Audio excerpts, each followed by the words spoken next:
হরে কৃষ্ণ। শ্রাবণ মাসে শিবের পুজো করলে কি ফল লাভ হয় এবং এই শ্রাবণ মাসে প্রতি সোমবারে শিবের পুজো করা হয়, শিবের ব্রত করা হয়, সেক্ষেত্রে এই শিবের ব্রত করার প্রকৃত সঠিক নিয়ম কি? শুধু তাই নয়, অবশ্যই কিছু নিয়ম রয়েছে যেগুলো আমাদের প্রত্যেকের এই শ্রাবণ মাসে শিবের পুজো করার ক্ষেত্রে মেনে চলা প্রয়োজন। বলা হয়েছে শাস্ত্রে, যে ব্যক্তি শ্রাবণ মাসে প্রতি সোমবার শিবের পুজো করে, বিশেষ করে তার প্রতি মহাদেব ভীষণভাবে প্রসন্ন হয়ে থাকে। আর যার প্রতি মহাদেব প্রসন্ন হয়, সে ব্যক্তি ইহজগতে সুখ শান্তি সমৃদ্ধিতে বসবাস করতে পারে এবং অন্তিমে তার মুক্তি লাভ হয়ে থাকে। তাই আজকের এই পর্বটি, অমর কৃষ্ণ কথার আজকের এই পর্ব বিশেষ গুরুত্বপূর্ণ প্রসঙ্গ। প্রত্যেকের আজকের এই তথ্যগুলো জানা প্রয়োজন। সেটা হচ্ছে, এই শ্রাবণ মাসে শিবের পুজো করার কি ফল লাভ হয়ে থাকে শিবের পুজো করলে, এবং শিবের পুজো করার, শিবের ব্রত করার সঠিক নিয়ম কি কি কি নিয়ম আমাদের এই সময়ে মেনে চলা প্রয়োজন, আজকের এ পর্বে আমরা সেই প্রসঙ্গে জানার চেষ্টা করব। প্রত্যেককে বলবো, আসুন কিছুক্ষণ সময় অমর কৃষ্ণ কথার সাথে থেকে আজকের এই গুরুত্বপূর্ণ তথ্যগুলো জেনে নেই। এই তথ্যগুলো আশা করছি আপনাকে অবশ্যই সমৃদ্ধ করবে। ভালো লেগে থাকলে অবশ্যই একটা লাইক করে কমেন্টে প্রভু শিবের নামটি একবার হলেও লিখে যাবার অনুরোধ জানাচ্ছি। প্রথমত হচ্ছে, দেখেন, শ্রাবণ মাসে কিন্তু প্রতি সোমবার, যদিও যে কোনো সোমবারে শিবের ব্রত করা হয়, শিবের পুজো করা হয়, কিন্তু বিশেষভাবে প্রাধান্য দেওয়া হয়েছে এই শ্রাবণ মাসে প্রতিটা সোমবারে শিবের ভক্তরা চার ধরনের উপাসক হয়, অনেকে জানেন।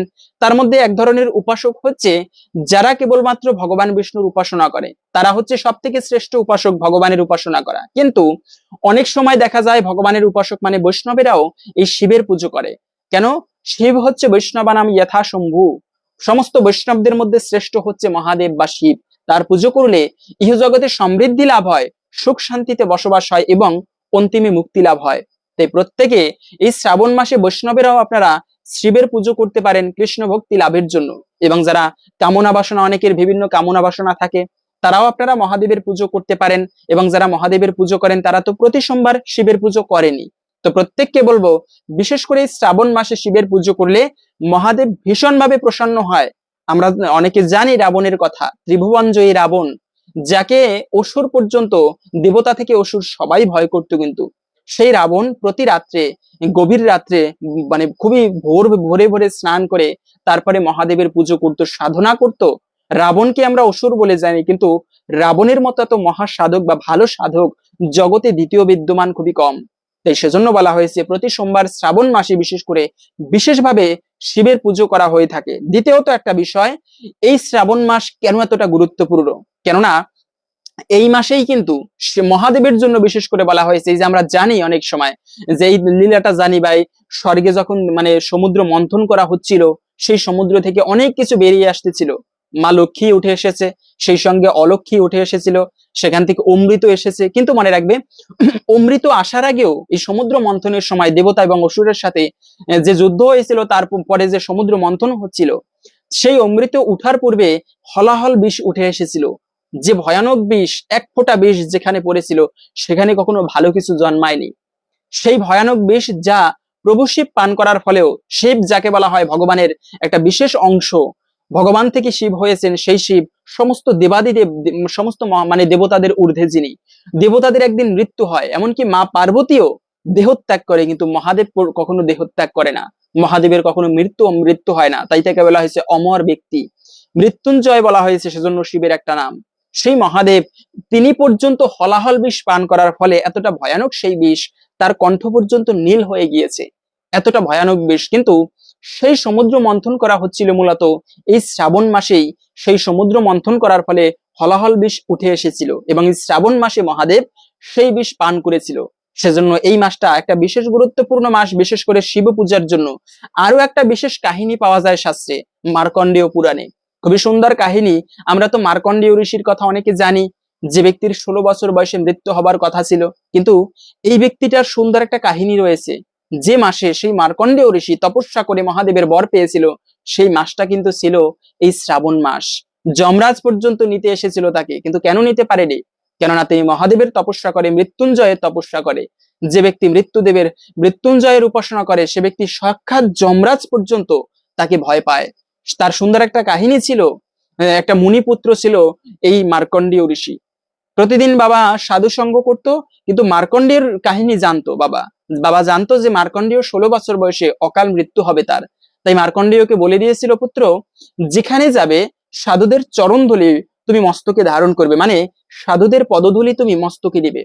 তো ছোট্ট বালক মার্কণ্ডেয়, তিনি বাবার প্রতি ছিল অগাধ ভক্তি। বাবা বলে দিয়েছে যেখানে যাবে সাধুদের চরণধূলি মস্তকে ধারণ করবে, ঠিক তাই করতো।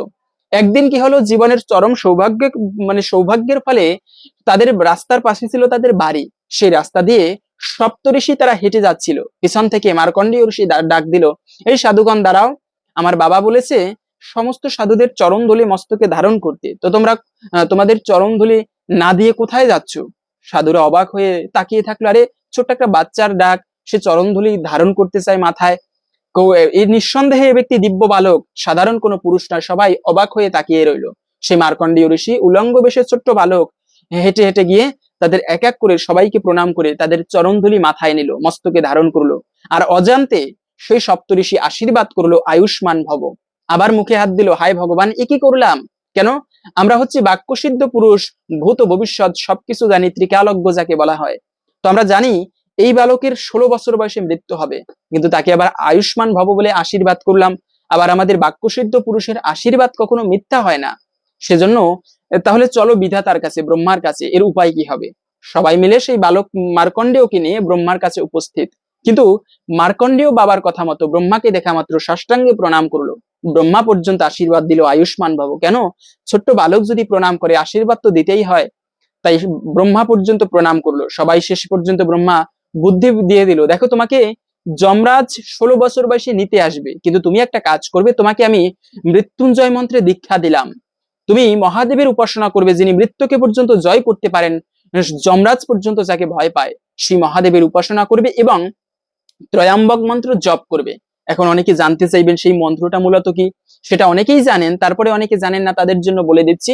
সেই মন্ত্রটা হচ্ছে ওম ত্রয়াম্বকম যজামহে সুগন্ধিম পুষ্টিবর্ধনম উর্বারুকমিব বন্ধনান মৃত্যুর মুক্ষিয়ম অমৃতাৎ। এই হচ্ছে সেই মহামৃত্যুঞ্জয় মন্ত্র। এই মন্ত্র যদি কোনো ব্যক্তি পাঠ করে প্রতিদিন 108 বার, সে ব্যক্তি ইহজগতে সুখ শান্তিতে বসবাস করতে পারে, তার শত্রু নাশ হয়, দারিদ্রতা দূরীভূত হয় এবং অন্তিমে মুক্তি লাভ হয়ে থাকে। বড় বড় মুনি ঋষিরা পর্যন্ত অনেকে এই মন্ত্রটা জপ করে মহাদেবের উপাসনা করত, সাধনা করত। সাধারণ কোনো মন্ত্র নয় এটি, মৃত্যুঞ্জয় মন্ত্র বলা হয়েছে। এই মন্ত্রের তপস্যা করেছিল মার্কণ্ডেয় ঋষি এবং যমরাজ তাকে, সেই মহাদেব তাকে আশীর্বাদ করেছিল মূলত এই শ্রাবণ মাসে। সেজন্য এই শ্রাবণ মাসের বিশেষ গুরুত্ব দেওয়া হয়েছে। প্রত্যেককে বলবো যাদের শিবের প্রতি ভক্তি রয়েছে, শিবের ব্রত করেন, সবাইকে বলবো এই শ্রাবণ মাসে প্রতি সোমবারে আপনি ব্রত করবেন। কিন্তু ব্রত করার সঠিক নিয়ম কি সেটা আমরা একটুকু পরে জানতেছি। তবে তার পূর্বে বলা হয়েছে যে এই মাস থেকে আর একটা বিষয় হচ্ছে 16 সোমবারের একটা ব্রত রয়েছে। অনেকে জানেন এই তথ্যটা, অনেকে হয়তো বা জানেন না, তাদের জন্য বলে দিচ্ছি যে এই শ্রাবণ মাস থেকে 16 সোমবারের ব্রত শুরু হয়। এই ব্রত পালন করলে কি লাভ হয়? প্রথমত হচ্ছে যারা সোমবারের ব্রত করেন, 16 সোমবারের ব্রত করেন, তাদের জন্য বলা হয়েছে সকল বিপদ নাশ হয়। দেখেন, ইষ্টদেবের কৃপা থাকলে জগতে সে ব্যক্তি আনন্দের সহিত বসবাস করতে পারেন, সুখ শান্তিতে বসবাস করতে পারে। বিশেষ করে মহাদেবের কৃপা লাভ হলে, আমরা তো দেখেছি মার্কণ্ডেয়র জীবনীতে কোনো বিপদ আসতে পারেনি তার জীবনীতে। সেই মহাদেবের কৃপা যার প্রতি লাভ হয়, বিশেষ করে ভগবান বিষ্ণুর কৃপা যার প্রতি লাভ হয়, এই যে প্রহ্লাদ মহারাজের মতো, মানে কারো কোনো ব্যক্তি তার ক্ষতি করতে পারে না, সকল বিপদ থেকে সাক্ষাৎ মহাদেব ভগবান তাকে রক্ষা করে। এটা হচ্ছে একটা ভালো বিষয় যে এই ব্রত করার ফলে মহাদেব তাকে রক্ষা করে সকল বিপদ থেকে। দ্বিতীয়ত হচ্ছে যে আর্থিক কষ্ট দূর হয়। অনেকে চায় যে ভগবান আমাকে অর্থ কষ্ট দূর করে দাও, যেন সবাইকে নিয়ে অতটা ধনী না হয়, কিন্তু সবাইকে নিয়ে সুখ শান্তিতে বসবাস করতে পারি, তোমার সেবা করতে পারি, যে অর্থের কষ্টটা একটু দূর করে দাও। এরকম বলা হয়েছে যাদের গরিব, যারা আর্থিক কষ্ট রয়েছে, তাদেরকেও বলবো আপনারা এই সোমবারে ব্রত করতে পারেন, শিবের পুজো করুন, শিবের কাছে প্রার্থনা করুন। এতে যদিও জাগতিক ধন, এটা কোনো দেবদেবীর কাছে চাওয়া উচিত নয়, ভগবানের কাছে চাওয়া উচিত নয়, তবে অনেকে চান এরকম যে পরিবারের অর্থ কষ্ট দূর করতে, পরিবারের বাবা মায়ের কষ্ট দূর করতে। তবে এজন্য আপনারা শিবের ব্রত করতে পারেন। এই ব্রত করলে, সোমবারের ব্রত করলে অর্থ কষ্ট দূর হয়, শিবের কৃপা লাভ হয়। এবং সবশেষে হচ্ছে খুবই গুরুত্বপূর্ণ বিষয়, এই সোমবারের ব্রত করলে সব থেকে গুরুত্বপূর্ণ বিষয় যেটি লাভ হয় সেটি হচ্ছে মন সংযত হয়। মনে রাখবে, গরিব হতে পারি, কিন্তু মন যদি সংযত হয়, মনে যদি সন্তুষ্ট থাকে, তবে আপনি প্রকৃত সুখী। ভগবান যা দিয়েছে তাই নিয়ে সন্তুষ্ট থাকতে পারলে তার মতো মহাসুখী জগতে কোনো ব্যক্তি নেই। সেই মনকে সংযত করার জন্য স্বয়ং মানে অর্জুন কৃষ্ণকে প্রশ্ন করেছেন, হে প্রভু, চঞ্চলম হি মনকৃষ্ণ প্রমাথি বলবদ্ধিরম, মনটা অত্যন্ত চঞ্চল, এটাকে কিভাবে শান্ত করতে পারি? তখন শ্রীকৃষ্ণ অনেক উপায় তাকে বলেছিল অর্জুনকে, তোমার মনটাকে আমার চিন্তায় নিযুক্ত করো। তো তার মধ্যে বলা হয়েছে যারা এই সোমবারে ব্রত করে, শিবের পুজো করে, তাদের মনটা কিন্তু স্থির হয়। দেখবেন বড় বড় ব্যক্তি কিন্তু মন চঞ্চল, বিভিন্ন দিকে বিক্ষিপ্ত। এর কারণ হচ্ছে কি, সে ব্যক্তির অনেক লোভ, অনেক কামনা বাসনা জগতে রয়েছে। যে ব্যক্তি সমস্ত কিছু থেকে মনকে সংযত করে আনতে পারেন, তিনি প্রকৃত সুখী, তিনি প্রকৃত স্থির। এটা হয়তো বা এই কথাটা সবাই বুঝতে পারবেন না, যারা একটুকু শাস্ত্র গ্রন্থ জানেন বা সাধনা করতেছেন। আমি কি সাধক না এরকমটা না, তবে প্রকৃত অনেকে বুঝতে পারবেন না হয়তো বা এই কথাটা। এবং আর একটা বিষয় হচ্ছে যে এই শ্রাবণ মাসে রুদ্রাক্ষ মালা অনেকে ধারণ করেন। রুদ্রাক্ষ কি মূলত? রুদ্রাক্ষ মালা আমরা ভিডিওর মূল প্রসঙ্গ বলে দিচ্ছি, শ্রাবণ সোমবারের ব্রত করার প্রকৃত নিয়ম কি, পুজো করার নিয়ম কি। তবে তার পূর্বে হচ্ছে এই সোমবারে বা এই শ্রাবণ মাসে রুদ্রাক্ষ মালা ধারণ করার উপযুক্ত সময়। রুদ্রাক্ষের মালার একটা মানে সমার্থক বিষয় রয়েছে, সেটা হচ্ছে রুদ্রাক্ষ মানে হচ্ছে বৈরাগ্যের প্রতীক। বৈরাগ্যকে ধারণ করার, জগতে এই যে ভোগ মানে ভোগের থেকে বেরিয়ে আসার রুদ্রাক্ষ মালা ধারণ করা হয়, মানে রুদ্রাক্ষ হচ্ছে বৈরাগ্যের প্রতীক বলা হয়েছে। সেই রুদ্রাক্ষ মালা ধারণ করার সঠিক মাস হচ্ছে বা সঠিক দিন হচ্ছে শ্রাবণ মাসের যে কোনো সোমবারে আপনারা ধারণ করতে পারেন। মহাদেব খুবই পছন্দ, মহাদেবের খুবই প্রিয় ফল হচ্ছে রুদ্রাক্ষ ফল। বিশেষ করে ভগবানের পুজো করতে গেলে যেরকম তুলসীর মালা ধারণ করতে হয়, প্রত্যেককে বলবো আপনারা তুলসীর মালা ধারণ করবেন। তুলসী কাষ্ঠে পদ্মপুরাণে বলা আছে, তুলসী কাষ্ঠবি মালা বিভূষিত ভ্রমাতে ইয়দি দুঃস্বপ্নম দুর্নিমিত্তাঞ্চন অভয়ম শস্ত্রজম কুচিত। তার দুঃস্বপ্নের ভয় থাকে না, অস্ত্র শস্ত্রের ভয় থাকে না। ভগবান তাকে খুবই পছন্দ করে যে ভক্ত তুলসীর মালা ধারণ করে। শুধু তাই নয়, মৃত্যুর পরে যমদূতেরা তাকে স্পর্শ করতে পারে না। ঠিক তেমনি রুদ্রাক্ষের মালাও যারা পরিধান করে, যমদূতেরা তাদের মৃত্যুর পরে স্পর্শ করতে পারে না। সেই রুদ্রাক্ষ মালা বলা হয়েছে যারা ধারণ করবেন, তবে সবাই না, বৈষ্ণবেরা ধারণ করে না। সাধারণত অনেকে রয়েছে শিব ভক্ত, তারা ধারণ করতে চায়। তবে আপনারা সোমবারে, এই মানে শ্রাবণ মাসের যে কোনো সোমবারে এই রুদ্রাক্ষের মালা ধারণ করতে পারেন। এবং আর একটা বিষয় বলে দিচ্ছি, যে কাজগুলো ভুলেও করবে না এই শিব পূজার সময়। প্রথমত হচ্ছে শিবের পূজায় কখনো মনে রাখবে সিঁদুর ব্যবহার করবে না। যেমন গণেশের কপালে সিঁদুরের ফোঁটা দেওয়া হয়, মা মহালয়া দেবীর কপালে, দুর্গা দেবীর কপালে সিঁদুরের ফোঁটা দেওয়া হয়, কিন্তু শিবের পূজায় শিবলিঙ্গে কখনো ভুলেও তুলসী বা লাল রং ব্যবহার করতে নেই, মানে সিঁদুরের ফোঁটা দিতে নেই। দ্বিতীয়ত হচ্ছে তুলসী পত্র অনেক সময় মহাদেবের শিবলিঙ্গে অর্পণ করা হয়, মহাপাপের, মহা অপরাধের। মনে রাখবে তুলসী দেবী একমাত্র, অনেক সময় এও দেখা যায় যে যার যার গুরুদেবের পায়ে তুলসী পত্র দিয়ে থাকি, চরণে দিয়ে থাকি। সব থেকে অপরাধের, তুলসী দেবী ভগবান বিষ্ণুর প্রেয়সী, একমাত্র ভগবানের চরণে অর্পিত হবে, আর কারো চরণে নয়। ভগবানের চরণে তুলসী পত্র অর্পিত হয়। তাই বলা হয়েছে শিবের পূজায় ভুলেও যে কাজগুলো করবে না, তার মধ্যে একটা হচ্ছে তুলসী পত্র শিব পূজায় ব্যবহার করবে না। সেক্ষেত্রে আপনারা বিল্লপত্র, বেলপাতা দিয়ে শিবের পুজো করতে হয়, এতে মহাদেব ভীষণভাবে খুশি হয়। এবং অনেক সময় আছে আমরা এই যে শিবলিঙ্গে জল অর্পণ করি, জল, দুগ্ধ, বেলপাতা, এই সঙ্গে আমরা আতপ চাল ব্যবহার করি না, এটা একটা অপরাধের। বলা হয়েছে শিব পুজোয় চাল ব্যবহার করতে নেই। এবং সবশেষে হচ্ছে শঙ্খ। শঙ্খ আমরা অনেক সময় শিব পূজায় বাজিয়ে থাকি, এটাও একটা অপরাধের। শিব পূজায় কিন্তু শঙ্খ বাজাতে নেই, শঙ্খ ব্যবহার করতে নেই। এমনকি শিব মন্দিরে শঙ্খ রাখতে পর্যন্ত হয় না, এটা একটা অপরাধের। কেন? শঙ্খচূড়ের সাথে শিবের ভীষণভাবে যুদ্ধ হয়েছিল, সেই শঙ্খচূড় থেকে, দৈত্য থেকে এই শঙ্খের সৃষ্টি। তাই সেই শঙ্খ কখনো শিব পূজায় ব্যবহার করা হয় না। দ্বিতীয়ত হচ্ছে শিবলিঙ্গ প্রদক্ষিণ। মনে রাখবে শিব মন্দির প্রদক্ষিণ করার একটা বিশেষ নিয়ম রয়েছে। যেমন সূর্যকে 7 বার প্রদক্ষিণ করতে হয়। যে ভক্ত প্রতিদিন সূর্যদেবকে 7 বার প্রদক্ষিণ করে, যেহেতু কথা প্রসঙ্গে আসলে তাই বলে দিচ্ছি, অনেকে বলেন এখন যে তাহলে সূর্যকে কিভাবে প্রদক্ষিণ করব। সূর্যকে প্রদক্ষিণ করার নিয়ম হচ্ছে, মানে একটা থালায়, একটা কাঁসার পাত্রে জল রেখে সেখানে সূর্যদেবকে দর্শন করে সেই পাত্রটাকে প্রদক্ষিণ করতে হয় 7 বার। ভগবানের বিষ্ণু মন্দির 4 বার প্রদক্ষিণ করতে হয়। যে ভক্ত ভগবানের মন্দির প্রতিদিন 4 বার প্রদক্ষিণ করে, তার সকল পাপ বিধৌত হয়ে যায়।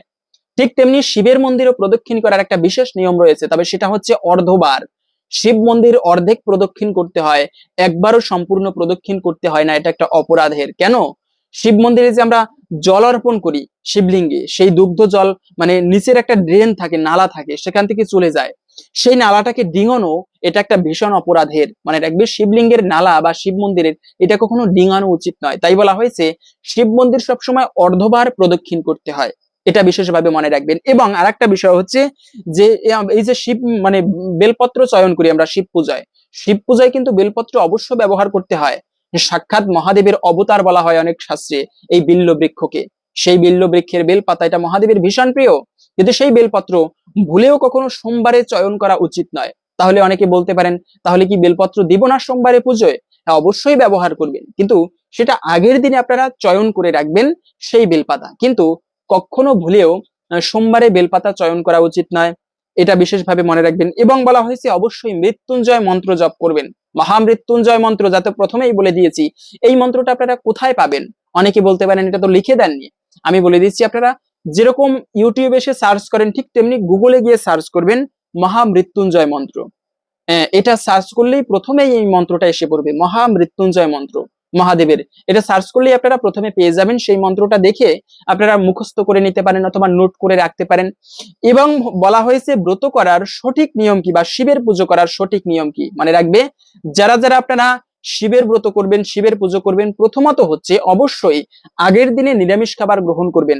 এবং আজকে যদি সোমবার হয়, সোমবারে যেদিন ব্রত করবেন সেই দিন অবশ্যই সকালবেলা খুবই ভোরে ভোরে ঘুম থেকে উঠবেন, স্নান করে শিবের পুজোর সামগ্রী আদি রেডি করবেন। ওই দিন আপনার যত ব্যস্ততা থাকুক শিবের পুজোর জন্য অবশ্যই ফাঁকা রাখবেন। সকালবেলা একটুকু কাঁচা দুগ্ধ, সেই যে দুগ্ধ মানে সেই যে পাত্র দিয়ে শিবলিঙ্গে জল অর্পণ করবেন সেই পাত্রটা হওয়া উচিত কাঁসার পাত্র।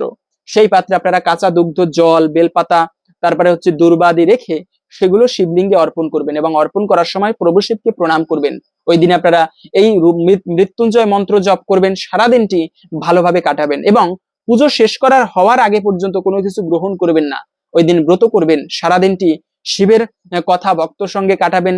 এবং আপনারা সন্ধ্যাকালের পরে অথবা দুপুরের পরে শিবের অনুকল্প প্রসাদ পেতে পারেন, মানে ভগবানের, সেটা হচ্ছে ফল জল আদি গ্রহণ করতে পারেন। কিন্তু কখনো অন্ন সবজি মানে ভাত আদি গ্রহণ করবেন না।